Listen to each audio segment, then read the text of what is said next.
Welcome to XFO Intelligence Podcast. On the night of February 16, 2026, something extraordinary happened on one of the world's most watched television broadcasts. As hundreds of millions of families across China settled in for the annual Spring Festival Gala, they witnessed what many are now calling a pivotal moment in technological history. Humanoid robots executed backflips 3 meters high, performed synchronized martial arts, cracked walnuts with delicate precision, and even replicated the facial expressions of a beloved comedian from 30 years ago. To most viewers, it was spectacular entertainment, but to those watching closely, it was a declaration. China had arrived at the forefront of embodied artificial intelligence. Today, we're diving deep into what that gala performance really meant and why it signals the dawn of a new era in robotics. Let's start with what actually happened on that stage. This wasn't just one company showing off. It was a coordinated showcase of China's entire robotics ecosystem. 4 major players each demonstrated distinct capabilities that together painted a comprehensive picture of where the industry stands. Unitree Robotics stole the show with Woobot, a martial arts spectacle featuring humanoid robots performing drunken fist techniques, wielding nunchaku, and executing aerial acrobatics. But here's what makes this technically remarkable. These weren't pre-programmed routines playing back on loop. These were dynamic performances requiring real-time balance correction, multi-robot coordination at speeds exceeding 4 meters per second, and precision timing synchronized to music and human performers.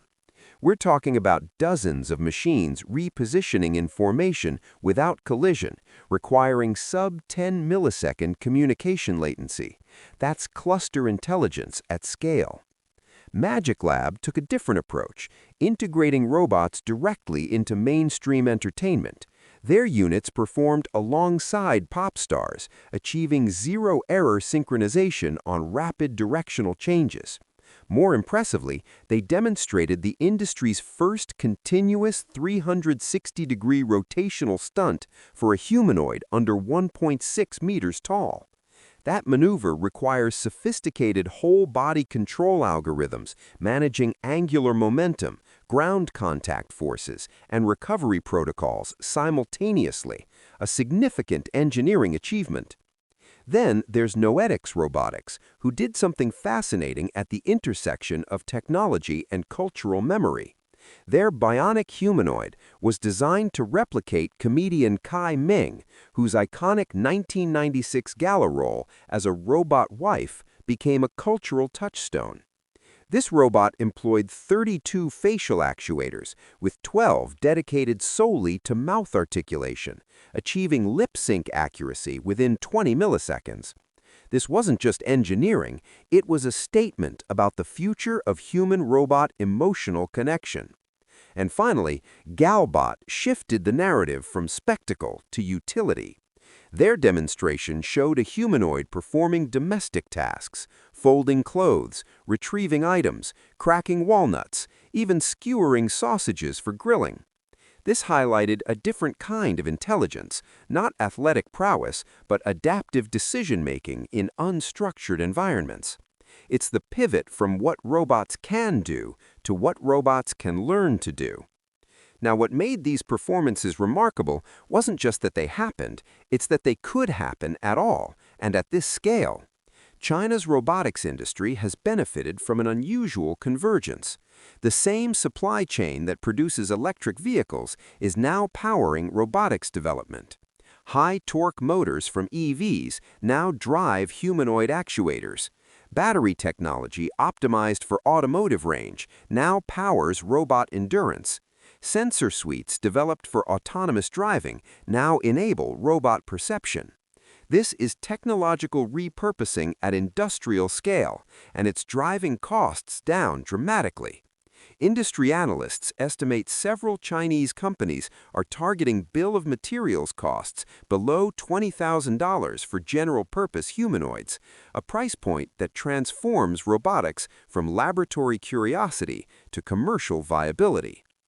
The market response was immediate and stunning.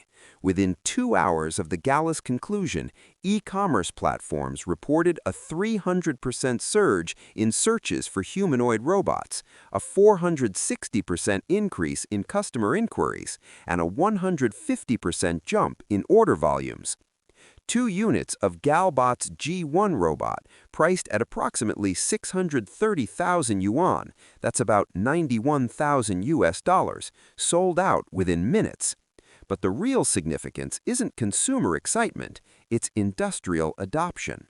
Warehouses, factories, and logistics centers represent near-term deployment environments where return on investment can be quantified. Several companies from the gala have already secured pilot programs with major manufacturing firms, signaling a transition from demonstration to deployment. This showcase didn't happen in a vacuum. It aligned with explicit national priorities. Embodied intelligence was included in China's 2025 Government Work Report and features prominently in the 15th Five-Year Plan. The phrase, new quality productive forces, a policy term emphasizing technology-driven economic upgrading, has become recurring in official discourse, with robotics cited as a prime example. As demographic shifts constrain labor supply and global competition intensifies, automation isn't optional, it's existential for China's manufacturing base. But let's be clear about the challenges ahead. There's an intelligence gap. Current systems excel at specialized tasks, but struggle with cross-domain reasoning. A robot that performs martial arts routines may not know how to respond to an unexpected obstacle in a home. Reliability at scale is another hurdle. Live broadcast success under controlled conditions doesn't guarantee performance in messy real-world environments. Cost-benefit balance remains challenging, especially for consumer applications. And as robots enter shared spaces with humans, questions of liability, privacy, and safety regulation become pressing. So where does this go from here? Industrial deployment will come first. Structured environments like warehouses and factories offer controlled conditions where ROI can be demonstrated. Data will become the new competitive moat. Companies that deploy more robots in more environments will accumulate more interaction data, training more capable AI models, and creating a feedback loop that accelerates development. We'll likely see ecosystem consolidation as market dynamics drive mergers and acquisitions, and there will be global competition not just in manufacturing, but in defining the standards and frameworks that govern this technology. The 2026 Spring Festival Gala Robotics Showcase was on its surface entertainment, but its significance extends far beyond the stage. It demonstrated that China's robotics industry has achieved a critical threshold, the ability to integrate high-end hardware, sophisticated algorithms, and AI-driven perception into systems capable of complex, dynamic performance. It validated a supply chain strategy and signaled clear policy priorities. Most importantly, it marked a transition in the narrative of robotics from laboratory curiosity to industrial reality, from speculative future to tangible present. The stage was set, the performance was compelling, the work has only begun. If you found this analysis valuable, please like, share, and subscribe to XFO Intelligence Podcast. We use deep augmented thinking to break down the trends shaping our technological future. Have questions or topics you'd like us to explore? Email us at xfointelligence@gmail.com. Until next time, keep thinking deeper.